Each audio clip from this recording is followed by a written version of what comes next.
Episode 13. The Phantom Finger, a.k.a. A Fistful of Fingers, or the Finger of Doom. KSCO sits quiet most nights, out on the edge of the lagoon, where the water reflects just enough moonlight to make you question your life choices. From the parking lot, you can hear the faint lapping of the waves about 1,000 feet away, unless the tide's out. Then you hear frogs arguing. But lately, it hadn't been quiet. It had been weird. Dead air, wrong programs. A gardening show looped for 18 hours straight. Sounded like the host was slowly going mad. Our longevity advice segment got spliced with accordion polka. And Flight 1080 somehow played nothing but underwater whale sounds in the same 12-second clip of Jim 2 talking about his new dress. Normally, I'd blame the board operator. Happens all the time. Too many knobs, too few brain cells. But this time the engineer swore everything checked out. No faulty wiring, no rogue playlists, no interns chewing on cables. That's when the old rumors came creeping back, like mildew behind the soundproofing tiles. KSCO is haunted. Some said it was the ghost of a jazz DJ who never got over being replaced by talk radio. Others claim the spirit of a parrot once trapped in the recording booth still squawked "Cachino" every hour on the hour, an eerie promo for a long-forgotten cologne by Dave Michaels that allegedly smells like danger, desperation, and discount beef jerky. But the wildest legend? Jerry Garcia's lost finger, cut clean off in a wood-chopping mishap in the Santa Cruz Mountains. A finger that wandered the coastline, searching for meaning, or maybe a decent AM signal.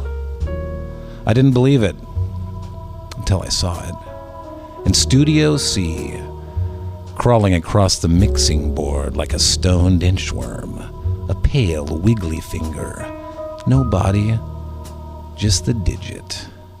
It twiddled a knob, pushed record, and vanished into the shadows behind a stack of PSAs.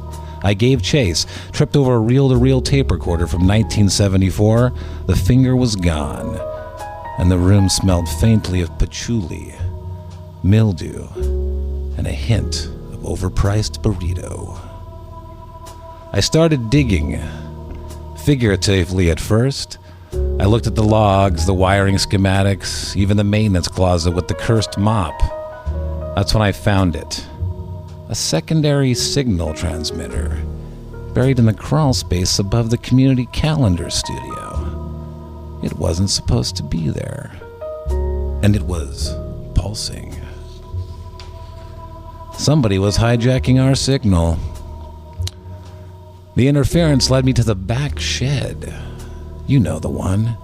Used to be for storing old traffic reports and surplus chili cook-off trophies.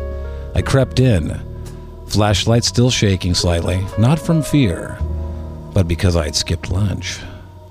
That's when I saw it, the finger, again, crawling across the transmitter, attached to something. I lunged. We both tumbled into a pile of outdated emergency alert tapes. I yanked off the fake fingernail, and there he was. Lester Vandersneak. Local property developer, real estate vampire, known for converting neighborhood icons into high-priced wellness retreats and juice bars where everything tastes like regret. Turns out he wanted to buy the KSCO property for cheap. Said the lagoon location was perfectly serene for his latest scheme. A luxury wellness ranch where tech executives could detox from email by screaming into mason jars and communing with overpriced goats. But to get it, he needed the station to look cursed, spread ghost stories, scare off the regulars, tank the market value with tales of phantom fingers and polka-based sabotage. So he built the puppet finger, wired it with servos and Bluetooth, installed a second transmitter to sabotage the signal. He even mixed in warped Grateful Dead tracks, played backwards, slowed to funeral pace and run through a kazoo to make it seem otherworldly. All so no investor would touch the place. The plan almost worked. But he didn't count on me. The last line of defense. A detective with a nose for trouble and an allergy to patchouli-based deception. A man with nothing to lose. A flashlight that only works when shaken. And a restraining order from 3 different poltergeists. I zip-tied him with a coaxial cable, walked him straight into the main studio, and made him confess during the traffic and weather update. And as for the ghost finger, it was never real. But the weird smells, those may never leave. So if you're still listening, Lester, here's a little number just for you. It slithered through static. It crept through the gloom, unplugging the signal and hijacking the room. But justice came quick, and the culprit got caught. My sandwich has pickles. I didn't want pickles. Another case closed. I follow the static, sniff the patchouli, and poke the meatloaf. I'm Detective Billy Armi.